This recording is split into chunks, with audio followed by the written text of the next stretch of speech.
Hey everyone, and welcome to this video on showing you how to hide your API keys.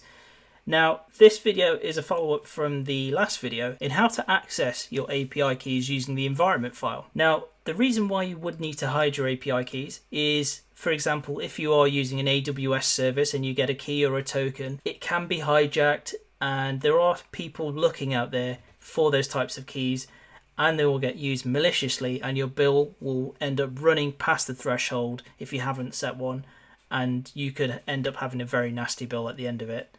So it's always best to hide your environment files to prevent hacking, to prevent being hijacked, and prevent anything bad like that happening to you.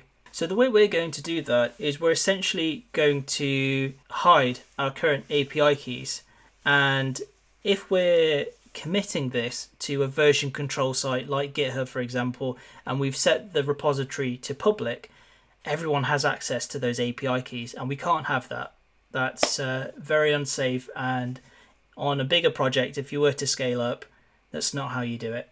So what we need to do is first we'll initialize the project in Git, and then what we will do is we will then take these bits of information and we will replace them with what we would ideally want them to have. So with that initialized, what we'll do is we will create a new file. So we had the env file that has our API keys, but what we're going to do is we are going to add a dist file. So this is taking the environment file and then now making it almost like a sample file. So if we then take these API keys and these variables and pop them into here, and we'll just say put name in here, whoops, and API key goes here. And what we've done now is we have created a file that is this, and we'll put in the README that you'll need to delete this to be able to create it as an environment file. But then we will also have our API keys here locally, and we will never commit this file. And the way we make sure that we never commit this file is we will create a git ignore file. Now a git ignore file is something that when you're using version control, when you're using Git, that it can ignore specific files. It's very important in this case because we want to hide the environment file.